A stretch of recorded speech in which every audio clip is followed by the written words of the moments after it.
Welcome to the Multifamily Zone, where business meets family. We explore what the entrepreneur life looks like from the family perspective. Now here are your hosts, Julia and Gino Barbaro.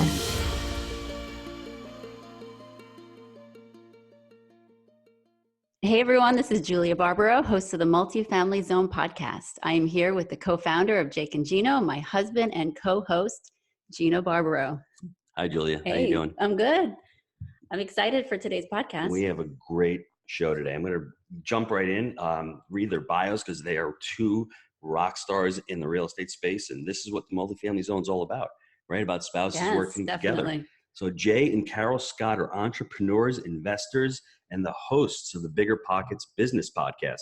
After a long career in the corporate world in Silicon Valley, Jay and Carol quit their corporate jobs, moved to the East Coast, got married, started a family, and decided to focus on real estate and investing. In the past 10 years, they have bought, built, rehabbed, sold, lent on, and held over $50 million in property all around the country. Between them, they've written 3 books. Most people don't even read 3 books in their life. They've written 3 books. That's pretty awesome, including the best-selling book, The Book on Negotiating Real Estate. They live in Sarasota, Florida with their 2 boys and can be reached at thescotts@jscott.com. And one other thing I'd like to mention, they are amazing investors and entrepreneurs. They don't just do real estate, they do everything. So without further ado, welcome. Guys, how you doing? Hey, Great. guys. Thank you so much for having us today. So excited to chat with you. Yeah, we're thrilled to do this. This is great. First question is, why did you move to Florida? Do you want me to take that, honey? Yeah, I'll let you take that one. Okay.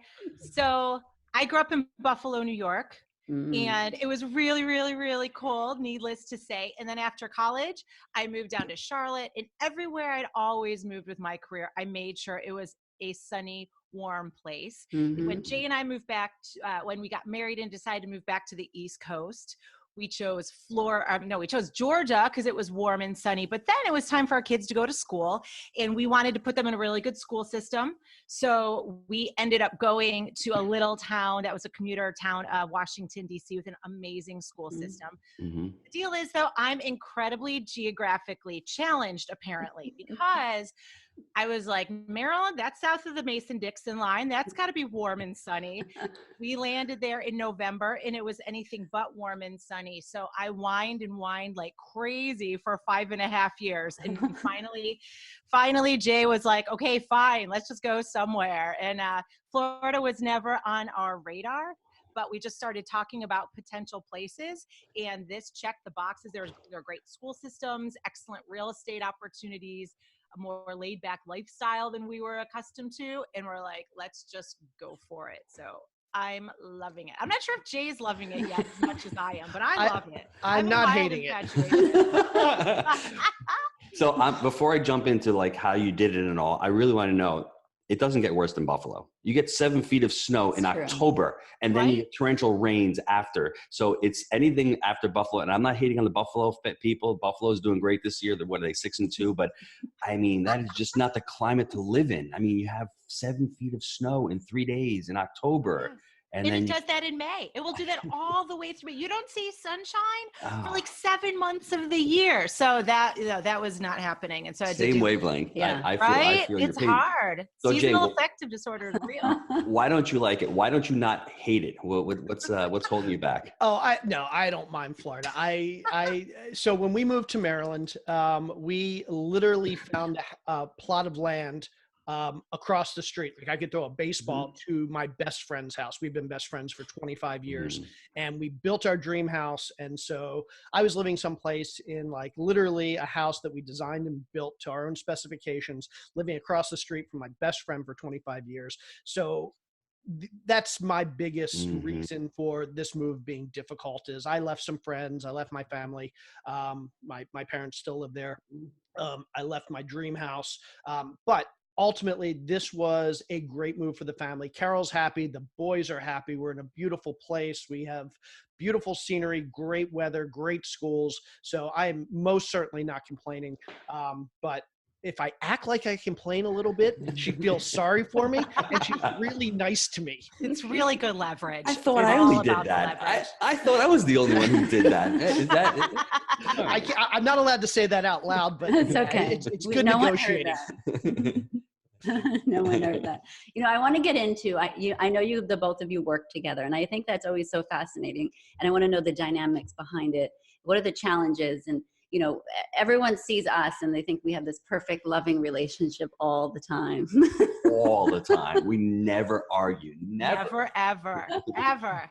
And I just want to keep it real. And I want people to know that there are so many challenges, but the benefits and the excitements about it are even better, in my opinion. So I want to go there with you two and to know how long it took you to kind of figure it out, how to work together, what worked, what didn't work. So just give us an idea.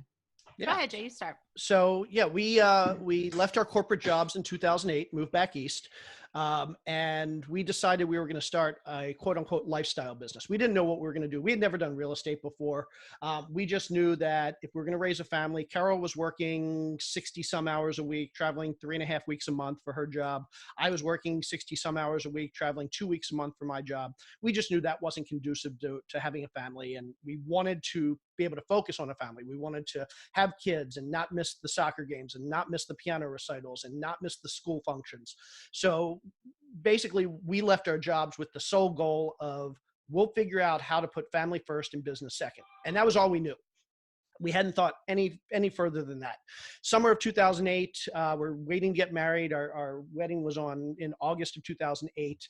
And we're talking about, hey, what kind of business do we want to start? What do we want to do? And Carol, we turned on HGTV one morning and Carol said, well, while we're trying to figure out what we want to do, why don't we flip a house?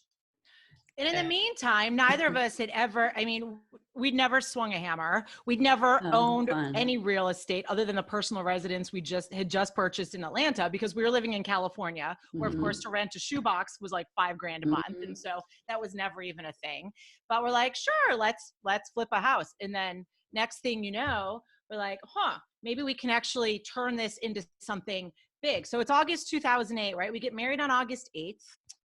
And on August 9th, we had appointments set up with realtors to start looking at houses to flip. It was just coincidental. So over the next week, we just looked at house after house after house after house. And then a week later, we get a phone call from Jay's brother. And Jay's brother was living in Maryland, was ready to move out to Arizona to do something. But he's like, so when I was down there with you guys, your wedding, your new business sounds really cool. And P.S. I need a job. So can you hire me? So, okay. So there's our very first week of marital bliss, right? We get married. We look at 200 some houses and we have a project manager who we are now going to hire and make everybody happy throughout, right? Like right from the get-go. So no stress there whatsoever. No pressure. So what was the conversation? I kind of want to know what that conversation, when you said, let's flip houses, knowing nothing about it, what was that conversation like? So it wasn't let's flip houses. It's while we're trying to figure out what we want to do, let's flip a house. Okay. And so I started trying to learn about what that meant and how that's done. And Carol she likes the design side of stuff. So she was just looking for a house that she could make look pretty. I'm the numbers guy. So I was trying to figure out how do we turn this into an investment that doesn't lose money. And while we're looking for that first house, we actually found 3 houses all at the same time. So instead of buying one, we bought 3, which actually ended up being a good thing because if we had just bought the first house that we found, we probably never would have done 2, 3, 5, 10, whatever, because it didn't go great. But luckily we bought 3 all at once. So that's kind of the way we do things. We have this little idea and then we go overboard. Yes, that's great advice. Just do it. Yep. And so we bought 3 houses and then within 2 months we had bought a couple more. And before we knew it, 6 months had gone by and now we are house flippers. And honestly, to this day, I don't know how we went from let's flip a house while we're trying to figure out what we want to do to now we're professional house flippers. It just kind of happened. And so fast forward about a year. So a year after we got married and we had flipped about 30 houses, 20, 30 houses. Yeah, some ridiculous number in 1 year. Yep. And we thought we were doing this as a lifestyle business. The goal was put the family first. And unfortunately, it didn't turn out that way. So we have a picture, and I'll send you a picture if you want to put it up with this episode. I'd love to see it. Yeah, we have this picture of Carol in the hospital breastfeeding our oldest child. He had just been born that day, but you can't really see him because he's behind 2 laptops that she's working on and a phone up to her ear. So she's working a deal, literally multiple deals, literally the day we gave birth, or she gave birth to our oldest child. And so it was that day that we realized this isn't really working. We're back to working 60 some hours a week. We're not putting family first. We were fighting all the time. Like literally, we are both type A personalities.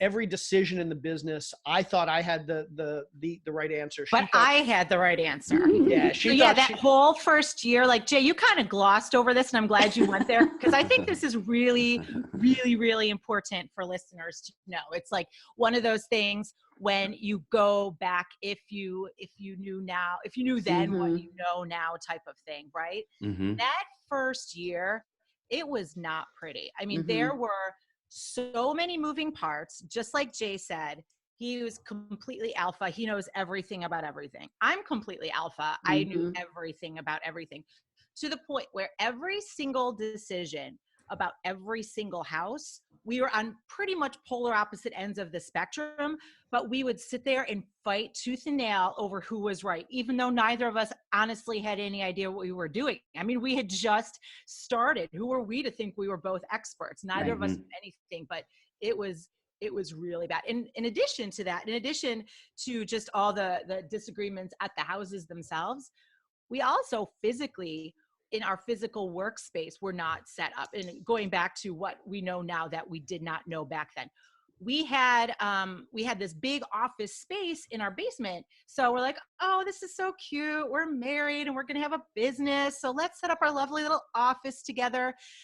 And that office door, I'm shocked that it's still on its hinges because it slammed about 42 times an hour. It was horrible. So we were in physical proximity in each other's space constantly. And that was too much. And in the houses, we were all over each other. And so that first year was really, really, really hard. And then like Jay said, a year later, we had our baby, and it was just, we realized really quickly, this whole situation, how we had it set up, was just entirely not sustainable. I need to break this down. Just give me like 2 minutes to break this all down, because I'm going to put something in context. They started back in 2008 when it was probably the worst time to get into flipping, right? So everyone always says, this is not the right time to buy multifamily. This is not the right time to start a family. This is not the right time to get married. It's never the right time. It's the right time when you're ready mentally and when you're prepared. The other thing is, shouldn't you be going to Hawaii the day after you're married? And not looking, my wife would have killed me for that one. I don't know how you got away with that one. Not even I pulled that. So a story about us having children. Our 5th child is born, and I'm sitting there. She actually gave birth at home, right? So that's another story. But she gave birth at home, and the phone rings, and it's my brother. And he's like, Gino, at the restaurant, there's no water. The well went out. Can you come in? So I'm like, talk about business. And that was for me. And did I go in that day? No, you didn't. I don't remember. If it was like the 2nd or 3rd child, I probably would have gone in. But number 5 is like, you can handle it. Like, one of those things, like, I couldn't believe it. I was like, I mean, something like that. She didn't have the laptop, but I mean, day after she was up. The other thing is the emotional strength and emotional intelligence that you guys got from that first year. People don't realize how important that is, because that makes you stronger. And then, as my wife just says, just do it. Now it's easy for you guys to just do it because you've gone through those trials and tribulations. Most people veer away from taking that pain and want to go the easy route. But if you can sustain a little bit of pain in the beginning, that pain becomes less. And then all of a sudden, mold issue, someone not showing up on the job, someone getting hurt on the job, it's not really a problem because you've gone through that emotional pain and you've had the arguments amongst the spouses, and it's not that big of a deal before. Well, yeah, a lot of people in your situation hearing that story would have given up and said, you know what, we can't work together. I'm sorry. This isn't working. I'm going to go back to a different career. You're going to do something else, and we're going to separate. So what was your big why? Because you obviously had a big why. You really had some clarity amongst working together, because you fought a lot, but you stuck through it. What was that big why? Can you each one of you answer that question? I'm sure it's probably a little different for the both of you. Yeah. So for me, it was, I love working. I love the challenge of working. I love the challenge of starting businesses and scaling businesses. But I also recognized that it is too easy to fall into that trap of family can always come later. I can always spend time with the kids in a couple years. I can always do this in a couple years or that in a couple years. And you fall into that trap, and before you know it, the couple years or 15 or 20 years and the kids are out of the house and gone. And so I didn't want to fall in that trap, but I still wanted to have the challenge. I wanted to be able to do the business thing. And so for me, it was just a perfect, it was a perfect combination of, we get the business stuff. Carol and I get to work together. We get to grow this business together, but we also get to put the family first. And so that was kind of the general. The difficulty was actually implementing that and putting that into practice, because at the end of the day, like I said, after a year and our first baby was born, we were back to working 60 hours a week and fighting all the time. So that concept, that ideal that I kind of had in my head didn't manifest in reality. And it took years to get there, and we can talk about how we got there, but I'll let Carol talk. You just glossed over a year, so I don't think she wants you to gloss over anymore. I feel like there's no glossing. I don't know why, and there's no glossing unless it's my pink lip gloss, and beyond that, we're not even going there. But interestingly, when you ask Jay the why, I think it's fun to point out that my why is completely flipped around. Yeah. So I like working. Actually, I love working. That said, I loved the idea of being a mom. Like that was all that really mattered to me. By the time we met, we were in our late 30s. And I mean, I'm like, literally, I'm talking about this, I'm starting to get tears in my eyes. Like, I could not wait. Like, I was so happy I met Jay. It was just like, everything was finally coming together, right? And I could not wait to have babies. And so the why for sticking through that first year is I so wanted to give my kids the best life possible and be with my kids. And I was like, I waited a really long time. I had a lot of kids who got married and had kids in their 20s, which, by the way, in retrospect, I totally get, because I'm so exhausted all the time, right? I had these little babies at 39 and 40. I'm like, oh my gosh, I'm so tired. Yes. That said, so the number one for me was the family first, and making sure I was like, I will do whatever it takes to make sure that my children grow up in a home where mom and dad are always here for absolutely everything. It's so good that it's all that mattered. It's so good you brought that up, because the family first is so important, but it's a constant effort. And I find that with, I just started really working after 21 years of marriage and raising a lot of children, but I just started it, and I find myself having to actually put effort into hanging out with the kids. You know what I mean? Because it's so exciting for me, and it's exciting to work with him. I really do like it. That's why, She gets paid well. But it's also I have to remember it. And it's a constant thing every day that I'm like, oh my gosh, I spent too long doing this, writing something. And now I need to put everything aside and stay with the kids and actually notice them and stay with them and focus on them, not just be next to them with my computer, Sure. I want you guys to give us some tips on how spouses can work together. Like, what do you guys do? I can see you're in opposite rooms of your house. We spoke about everyone, they're in different rooms. They've got the same door behind them, so they're in the house. So here's the funny thing. So we tell the story of how horrible it was, and it was a lot worse than we're describing it. But the funny thing is, fast forward 7 years, and in 2017, we were invited to Google headquarters to speak to this 1,500 person real estate group that they have at Google, and to give a presentation on how to put your real estate business on autopilot. So we basically went over the course of 7 years from working 60, 70 hours a week, fighting constantly and getting nothing done, not being productive, hating each other, not hating each other, but oh, I know. Yeah. Loving and hating each other. The love-hate relationship. Yes, exactly. To literally. Well, you made him move to Florida. I know. Come on. I'm very grateful every day. I really, truly am. I'm so grateful. But over the next few years, like we actively made an effort to figure out how to go from where we were to basically getting our relationship in order, getting our business in order, and kind of offloading a lot of these tasks so that we could focus on the stuff we were good at. And we came up with a number of principles that allowed us to kind of improve our relationship, improve our business, put our business on, we call it autopilot, but it's basically put our business in a position where we can work a minimum number of hours, we can accomplish a maximum amount of tasks, and still be able to focus on the family. And so some of the realizations we came to were, the first one was, we sat down and we talked about like the fact that we were fighting all the time, and the fact that we constantly both thought we were right about everything. And one day it hit us that in the corporate world, and we both came from the corporate world, in the corporate world, they didn't have this issue. And the reason they didn't have this issue was because you go to any big company or any mid-sized company, and the companies are broken up into divisions or segments or groups. You have your marketing group and your sales group and your product group and your engineering group and your QA group and your documentation group, your attorneys, all of that. And if you work in the documentation group, you're not telling the engineers what to do.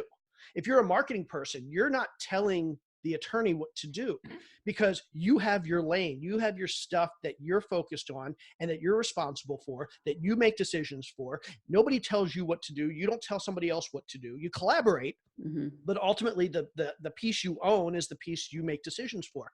And what we realized was, in our business, we weren't doing that. We both wanted to own everything.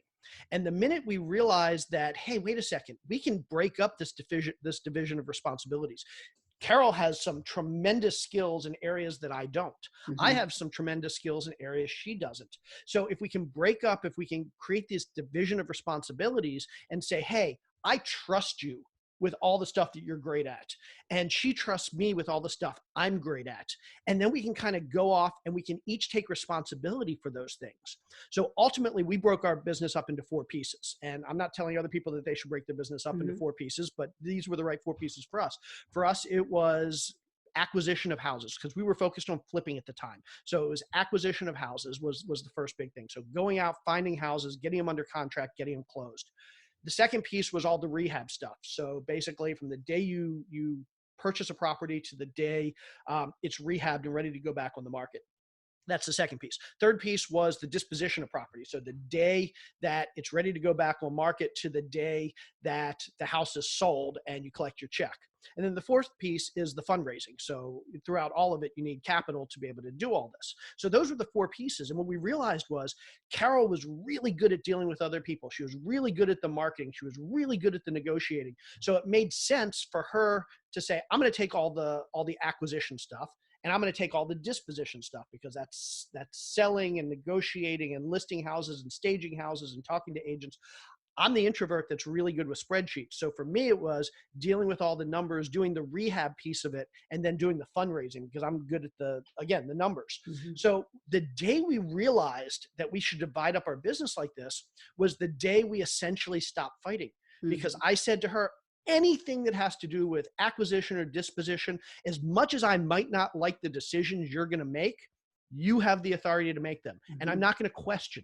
If you want my input, if you want my feedback, if you want to discuss a decision, great, come to me. I'd love to discuss it. But at the end of the day, those 2 boxes of our business, you make the final decision, and I will never argue with you. And then she did. And then she did the same for me. She said, when it comes to the rehab piece, when it comes to the raising money piece, when it comes to the financials, I have full authority. And she may not like the decisions I make, but a lot of times I realize I need to consult her. There are things that I am not great at. So I'm going to come to her. But at the end of the day, those 2 boxes, I get to make the final decision, and she will never overrule me. And once we realized that that was how we were going to run our business, everything changed. Suddenly there was nothing to argue about. I gave my opinion, she gave her opinion, but ultimately we trusted each other and gave each other the authority to make decisions, and all the fighting stopped at that moment. And additionally, what I want to add in there, by delineating those different roles, when I knew Jay had 2 specific pieces of the business he was focusing on, it cleared up all this space in my mind, right? So it's just like it opened up all of these other opportunities, all these, I had energy for doing all kinds of other things, whereas I was spread so thin, worrying about so many different things that really I had no expertise in. So by doing that, not only did it clarify and grow our business, because we were really focusing on the things we had expertise in, we were also able to truly just focus on those and then use find the extra time, that extra energy to grow our business even further. Let's take a quick break to hear from our sponsors. Hello, everybody. Jake and Gino here, and it's that time of year again. Rand Cares is looking to feed 20,000 hungry children this fall, and we can do it with your help. Our mission is to improve the lives of others by creating communities that allow people to become the best versions of themselves. Rand Cares was created to help further this mission. Please visit our Jake and Gino Facebook page and click the Rand Cares link pinned to the top of the page to donate and help fulfill our mission by feeding 20,000 hungry kids this fall. Thank you for partnering with our family of companies to make a huge impact in our community.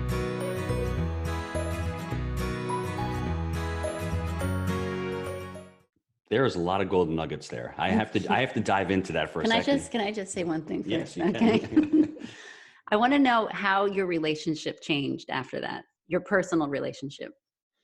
I think it definitely changed for the better, because I think over the first year or two, I think we were losing respect for each other. Mm-hmm. There was so much fighting and so much positioning, jockeying for position to always be right, Mm-hmm. that not only did we feel like we had to be right, the best way to feel like you're right is to put the other person down and to make the other person feel like they were wrong.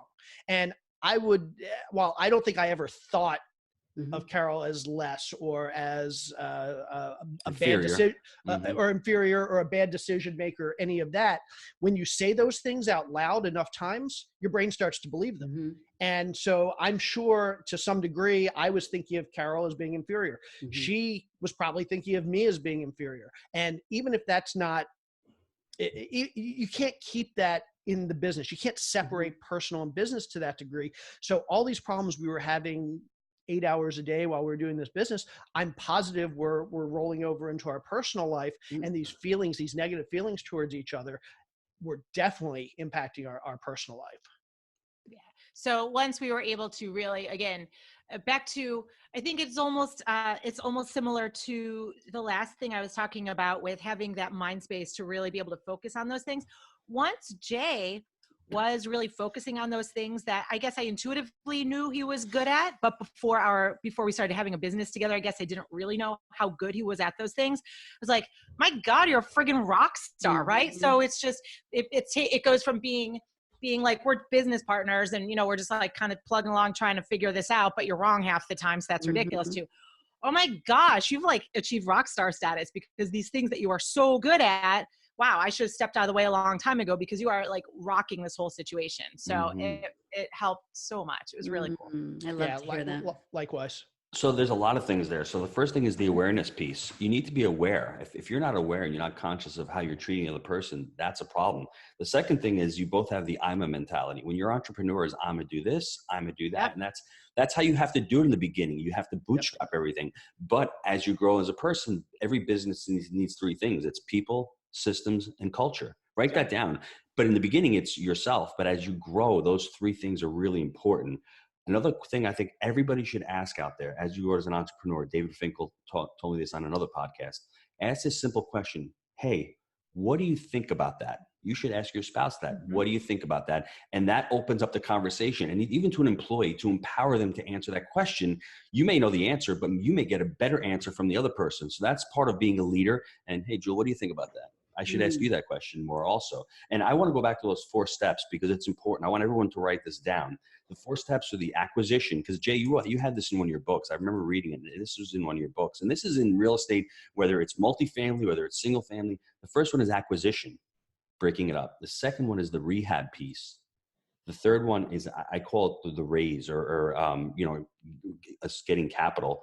And the fourth one is the sell part. So those 4, if you can focus on those 4, that's what real estate is all about. It's not about tenants and toilets. It's about creating a business and creating systems within that business. It's really important. I guess the other thing is that I wanted to mention was you own your own decisions now. Now that you guys have segregated it, you're each accountable for something. It's not like, did you do this? Did you do that? No, that's your job. You own it and you're the alpha. And if you mess up, it's on you. You can't blame your wife and your wife can't blame you. So that's what's really awesome about splitting up duties and responsibilities. Even with your employees, if you give them responsibilities and accountability, and you have the right culture and you have the right hire there, they're going to probably do a better job than you. Yeah, absolutely. And the nice thing was, once we defined those segments of the business and we assigned ownership of them, that gave each of us the ability to then go and optimize each of those pieces of the business. I could then put in place the systems and processes in my two pieces any way I wanted. So I could optimize my part of the business. Carol could do the same thing. So Carol on the disposition side decided, I want to start a staging business because we were doing enough houses that we were paying a lot of money for staging, but she's really good at staging. And so she said, I'm going to start a staging business as a side business. And so that allowed her to optimize the disposition piece. I hired a project manager. I figured out how to replicate our materials and our processes and document our processes and basically hire more people and bring people on. Carol didn't want to hire people, but I loved hiring people. So on her side, it was mostly her and some contractors. Me, I brought in a couple employees because that's what I was comfortable with. So I had the ability to optimize my pieces of the business. She had the ability to optimize her pieces of the business. And before we knew it, we had a pretty well-oiled machine going. Yeah, this is awesome. I love to see the two of you talk about the business as a couple, because it's so interesting, the similarities between running a business and running a family. Absolutely. And it's, you have both coming at the same time, but it's the same thing. It's how do we show respect for each other as a business partner, but also as a couple? How do we, just like you were talking about, seeing the strengths in each one of us and admitting them and saying, you know what, I'm going to let go of this. You're going to take care of this in the family life, and that trust that you have for each other is so important, because if I don't trust my husband with certain things, how far are we going to get? I need to say, you know what, I trust that you are going to take care of the income. I'm going to take care of the kids right now, because for me, that's what I need to do. And so I love to hear that story of the struggles that you had and how you overcame them, and also how you apply them to the family life. And I think another thing that's really important in there that you touched on a bit is applying those principles to the family life, but also integrating the business and the work life into the family, right? Yes. So just like Jay was talking about earlier, there was that infamous picture that's been floating around that far too many people have seen, but at this point, whatever. Like, we joke about the fact that our first son was at his first closing when I think he was 6 days old. It was the very first day I was out of the hospital with him. The very next day we were at a settlement, right? So I think it's really important to touch on, and a lot of times when I coach people, new people in the business and that type of thing, I think it's just a really important tip. I have a lot of people telling me what you talked about in the very beginning, which is a lot of the times the husband, especially in this business, in this industry, really takes the lead. And the wife is just like, so I kind of want to get in, but it's just too hard with having a brand new baby and so on and so forth. Going back and looking at, again, if I knew back then what I knew now, it was 12 billion times easier when your baby is 3 and 6 and 9 months old to be part of the business. Definitely. Than it is once your child is mobile, Definitely. once your child is in school on a schedule, once you're running the kids around to T-ball games. That's and everything. Right. You could do anything with a little baby. Yes. Absolutely. I mean, I look back on it, and because again of that commitment to always be present for the kids, we were very set, and people are going to do whatever works best for them. For us, I was very big on, I didn't want to put my kids in daycare. That just wasn't a thing that was going to make me happy. So what we always did is we always hired either a half or full-time mother's helper. So that it was always someone like right out of college who would just be with us. And in our big old SUV, we'd have all the, Jay, me, the 2 boys and a mother's helper driving around to job sites, doing whatever together. So it was just almost an extension of the family. So that's really, really interesting. I like how you kind of looked outside the box and said, how am I going to make this work with my little kids? And because I don't want to leave them, I want to bring them. So what else can I do? And I love that, because a lot of people don't think through, like, okay, there has to be another way. Because they have a strong enough why. Yeah, you guys that's had a strong excellent. enough why. That's why you wanted to make it Yeah. work. So that's And really we were very unapologetic for our kids. That was our other big thing. We're just like, I mean, our kids were little and we were very selective. When with my staging company, I think that's a nice example. Realistically, again, we always brought the kids with us. And I remember one time, for example, I was working with another investor on potentially staging his house. It was a really big house. The mother's helper had the little boys downstairs. They were 2 and 3. They're running around being crazy 2 and 3-year-olds like they are. And I was upstairs with the investor, and he was just like, I just can't, he was like, I just can't deal with this. The kids, whatever. I'm like, okay, no problem. I'll just pack up. And I just don't think it makes sense for us to work together. He's like, oh, no, that's not what I meant. But I just made it very clear. I'm like, we're a package deal. If you don't want to work with me because I'm with my kids, then we're just not going to fit together anyway. So I think that was like a really important thing woven throughout these past 10 years is we don't apologize for the fact that we work with our kids and that our kids are along. You want to work with us, then you got to learn to love all of us. Absolutely. It's just how it is. I love it. And the nice thing there is that the kids have been exposed to entrepreneurship. They've been exposed to the business literally every day of their lives. Tell us about that. I want to know about that. How you include the kids in all the deals and all. So our kids, we are very transparent. I grew up in a household where you didn't talk about money, where you didn't talk about work and that sort of thing. Everybody was very private and money was a taboo subject. And we always had this goal of, we didn't want it to be that way with our kids. We wanted our kids to know, one, we were actually a little concerned because we both work at home, because we put the kids on the bus every day, we get the kids off the bus every day. We've sort of had this problem where sometimes the kids kind of wonder what we do. Do mom and dad even work? And Carol tells this story. I'll let you tell the story about the first day of school every year. Every year, the first day of school, the teacher sends home that cute little thing that they color in and say, hi, my name is, my eyes are this color, I'm this tall, these are the things I like to do, this is where I live, my mom does this, my dad does this. And every year, religiously, Chase, my oldest one, will be like, what do I put here? What do you guys do again? In every single year. And it's funny because it's not only the kids. I mean, everywhere we've lived, I mean, we just get to a point where a few weeks in, when we meet the new neighbors, we're just like, we're just in witness protection because nobody gets it, right? We're working from home, we're flying all over, doing our thing, and so anyway, back to the original point. I'm glad it's not just us. That's all. Oh yeah, it's all of us. We're all in this together. All of we real estate investors deal with that same thing.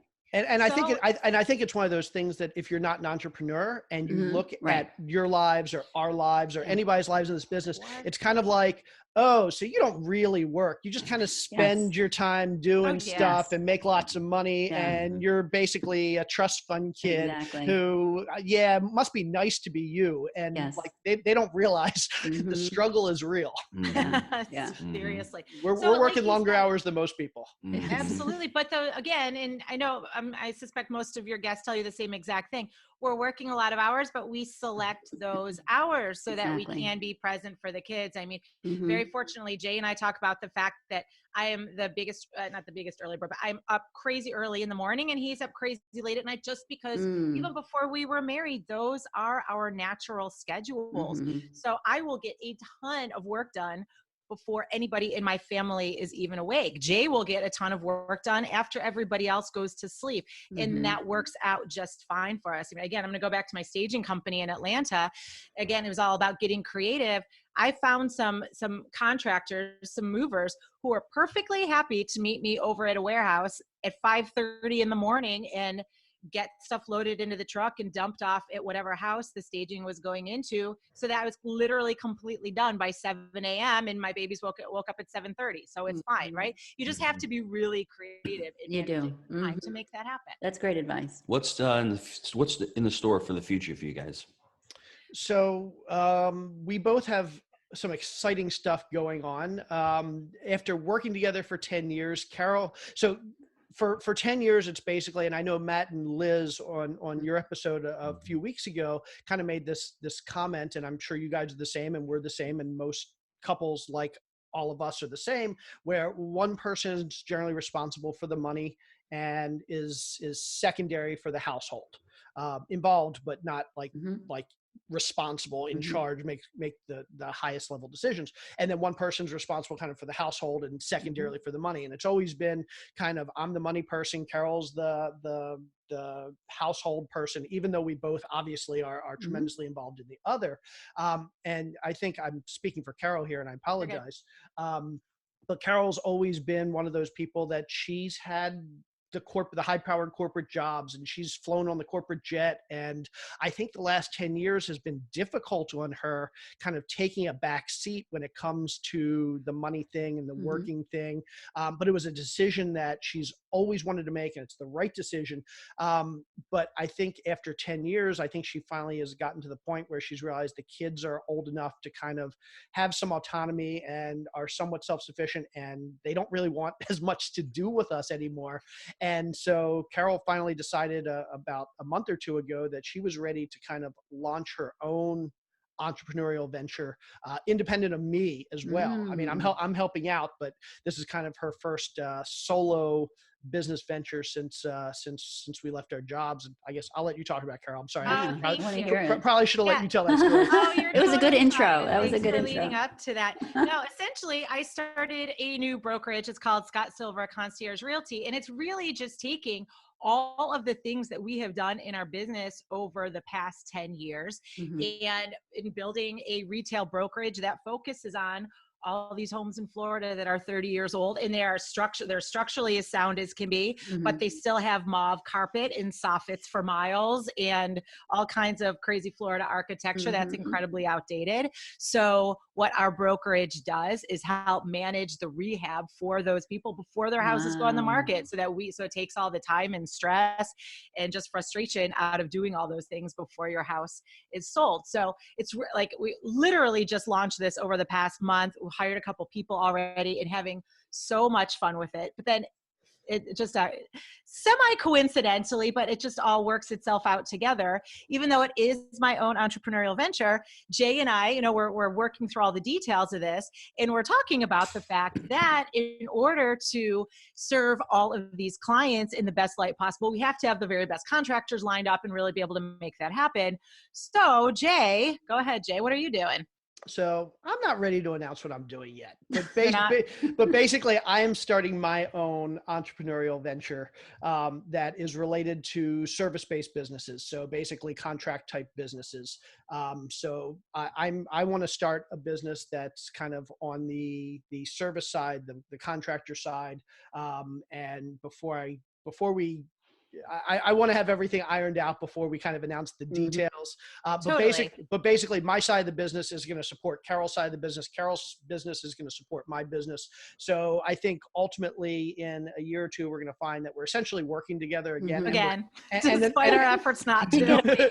But the nice thing is we leased some office space that we just moved into yesterday. So her business and my business are sharing a couple office suites. We're probably going to share some of the same employees. So for the first time, we're kind of running independent businesses, but we're still tremendously involved in each other's professional lives. And I thought the weather moved you guys to Florida. So Jay, you got the wool pulled over your eyes, huh? It wasn't the weather. It was because there is such a supply of those houses down there. It's amazing. Oh my God. There is. And it really was just a byproduct. I mean, I fell in love with this area. We're right next to the #1 beach in the country. That's great. Beach. Yeah. It's beautiful, phenomenal. And really, we didn't realize just how plentiful the real estate situation is down here. So we're very grateful. Quick side note story about the whole office space thing, though, and it goes back to what we were talking about with family. We told the boys earlier in the week, guess what? We have an office space finally. We're not going to be all trying to work out this little house and stuff. And my little guy was like, wait, you're going to be in office? Does that mean you're not going to be there to pick me up off the bus? Like, are you kidding me? Of course I'll be there to pick you up off the bus. I'm like, I'm only going to that office from 7:40 till 3:02. I mean, I'm all yours, just like it's always been. That's never going to change, whether you like it or not. It's funny because my husband has an office about 10 minutes from here, but he's only there once in a while. Once every 2 weeks. It's so convenient. The internet went down yesterday, and I had to do a podcast, and I was freaking out, and I'm like, the internet doesn't work. What am I going to do? So I got in the car, literally 11 minutes. And I'm like, I mean, I'd rather be home. I mean, I'm off to the house. I have great meals with the kids. I can do a little school in the morning with them. I love it. So I want to make a shameless plug for us. The Honeybee. We just launched this book about 2 weeks ago, The Honeybee. Awesome. And the reason why Congrats. the reason why I'm mentioning the Honeybee is you are the embodiment of what the Honeybee is. It's all about multiple streams of revenue, right? It's the Honeybee worker. We are all honeybees. And what are honeybees' job? Their one job is to create honey. Who makes the money? The person who owns the hive, who owns the honeybee. So you guys started out, and in the story, it's a business parable. It's called Tributary Acres, is where this gentleman lives, and he has all rivers. And you started out with 3 crappy homes to flip back in 2008, and now you've created this monster. We haven't even touched on your others, your racehorses, your equity positions, your gold, your hard currency, all your other businesses.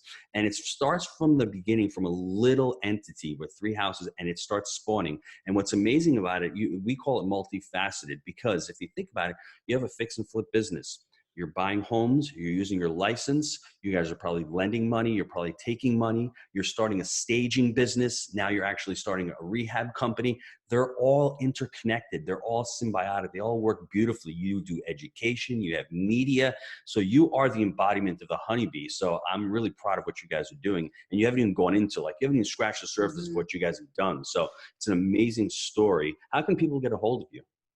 Absolutely. So if you want to send us an email, it's thescotts@jscott.com.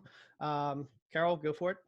I'm Carol at caroljscott.com, or my under construction website is scottsilverrealty.com. And shameless plug, if you want a second home in Sarasota or know anybody who wants to buy or sell a home, look us up. We will take the most amazing care of you and party at the beach all at the same time. I'm sure you will, definitely. You know what's amazing? Yeah. We could talk for hours and hours and hours about it, but I mean, I would go spend some time on their websites. I would look at their businesses. I would definitely check out their books. Where can people buy your books, by the way? So we actually have 4 books now. I think when I wrote that bio, we only had 3, but just released our 4th book, which is all about investing in real estate during different parts of the economic cycle.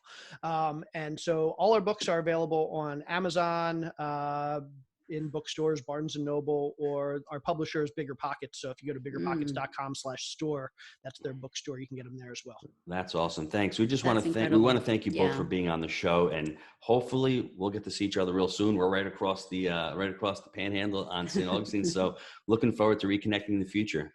Absolutely. And we were looking forward. You guys had your multifamily mastery in Orlando this year, and we were looking forward. Unfortunately, had some contractual obligations that weekend somewhere else, which is the reason we didn't get to come. But we're looking forward to coming out again next year. Definitely, sounds great. Definitely. So good to talk to both of you. You guys thank are you a beautiful so couple. You work so hard together, and I just want to thank you for that. Thanks, Jake and Julia. Thank you. Thanks. And congrats on your book. That's so cool. That's awesome. Thank you. Have a good one. Take care, everybody. Bye-bye. Bye.